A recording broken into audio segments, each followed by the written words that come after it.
আপনি যদি কখনো সুন্দরবন আসার কথা চিন্তা করেন, ডোন্ট স্কিপ দিস ভিডিও। কম খরচে কিভাবে সুন্দরবন আসবেন, কোথায় থাকবেন, কত টাকা খরচ পড়বে, সকল তথ্য থাকবে এই ভিডিওতে।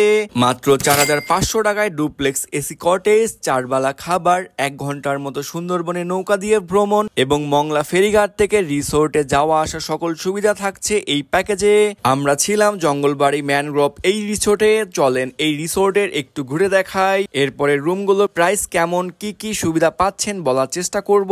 সুন্দরবনের কোল ঘেঁষে ওঠা জঙ্গলবাড়ি ম্যানগ্রোভ রিসোর্ট ছিল অসম্ভব সুন্দর। গোলপাতায় মোড়ানো পাশের সুন্দর এই রাস্তা, প্রকৃতির মধ্যে হারিয়ে যেতে পারবেন। আমরা যেই রুমে ছিলাম ওইটার নাম ছিল সুন্দরী। এই রুমে আপনারা এসি, ফ্রিজ, টিভি এবং চমৎকার একটি বারান্দার সাথে দোলনা পেয়ে যাবেন। পাশেই রয়েছে ডুপ্লেক্স কটেজ, ফ্রেন্ড সার্কেল 6 থেকে 8 জন থাকতে পারবেন অনায়াসে। জনপ্রতি আপনাদের 4500 টাকা করে পড়বে।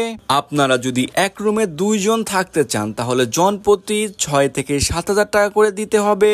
এই কটেজ থেকে সুন্দরবনের ভিউ এত সুন্দর লাগে, বিশেষ করে বিকেলে আর রাতে আপনাদের বেশ কিছু পশু পাখির ডাক শুনতে পারবেন। এখন বলি ঢাকা থেকে সুন্দরবন কিভাবে গেলাম, কি অ্যাক্টিভিটি করলাম। প্রথমে ঢাকা সায়দাবাদ থেকে 7:20 বাসে করে চলে যাব মংলা। জনপ্রতি ভাড়া নিয়েছে 600 টাকা করে। বাসে উঠে সুন্দর ঘুম দিয়ে চলে আসলাম মংলা ফেরিঘাটে। এখন আছে হচ্ছে মংলা ঘাটে, আর আমার সাথে হচ্ছে অ্যালেক্স কি, কানাডিয়ান হচ্ছে ইউটিউবার। কি অবস্থা? ভালো আছো?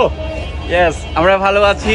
দেখা যাবে নেক্সট স্টেপে, আর আমরা চেষ্টা করব আমাদের মুভমেন্টগুলো আপনাদের সাথে শেয়ার করার জন্য।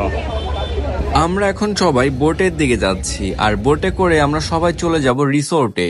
আর এই প্যাকেজের মধ্যে ছিল মংলা থেকে রিসোর্টে যাওয়ার বোট ফ্রি সার্ভিস। এই পশুর নদী করে আমরা যাচ্ছি সুন্দরবনের গহীনে। নদীপথে সুন্দর প্রকৃতি উপভোগ করতে করতে চলে এলাম আমাদের কাঙ্ক্ষিত ডেস্টিনেশন জঙ্গলবাড়ি ম্যানগ্রোভ রিসোর্টে। যাওয়ার পরপরই আমাদের ওয়েলকাম ড্রিঙ্কস দেয়। এরপরে আমরা ফ্রেশ হয়ে চলে আসি দুপুরে খাওয়ার জন্য। আর দুপুরে খাবারে ছিল 2 রকমের ভর্তা, মাছ, মুরগি, ডাল। আর এখানকার খাবারটা বেশ মজার ছিল। খাবার শেষ করে আমরা রিসোর্টটা একটু ঘুরি, আর এই রিসোর্টটা পুরা গোল পাতায় মোড়ানো ছিল। বিকেলে আমরা রিসোর্ট থেকে সানসেট দেখি এবং বন্ধুরা মিলে অনেক আড্ডা মারি এখানে বসে।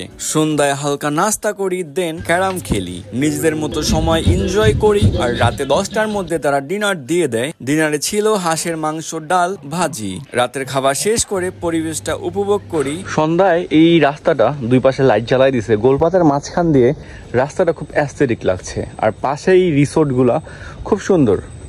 সকালে ঘুম থেকে উঠে দেখি এখানকার পরিবেশটা খুবই চমৎকার। আশেপাশের জায়গাগুলো ঘুরলাম, আর সকালের নাস্তা শেষ করে আমরা আছি জঙ্গলবাড়ির পিছন সাইডটাতে। আর এখানে এসে আপনার ফ্যামিলি এবং ফ্রেন্ড সার্কেল নিয়ে ইচ্ছে মতো আনন্দ করতে পারবেন এবং সুন্দর সময় কাটাতে পারবেন। আর এখানকার পরিবেশ এত সুন্দর, যা হচ্ছে শহরের কোলাহল মুক্ত, এবং এখানে আসলে আপনার মন ভালো হইতে বাধ্য হবে।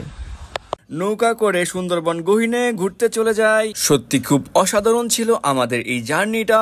আমি রিসোর্টের ম্যানেজার এবং বাসের কন্ট্যাক্ট নাম্বার ডেসক্রিপশন বক্সে দিয়ে রাখছি, প্রয়োজনে যোগাযোগ করুন। বৃষ্টিতে ভিজে যাচ্ছি হচ্ছে বাসের দিকে, আর আমাদের যাত্রা অলমোস্ট শেষ পর্যায়ে। যাওয়ার সময় প্রচুর বৃষ্টি।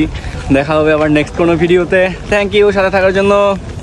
আজকের ভিডিও এই পর্যন্তই। ভিডিওটি ভালো লাগলে চ্যানেলে সাবস্ক্রাইব করুন এবং ভিডিওটি শেয়ার করে পাশে থাকবেন। কমেন্টে জানাবেন পরবর্তীতে কোন জায়গার ভিডিও দেখতে চান।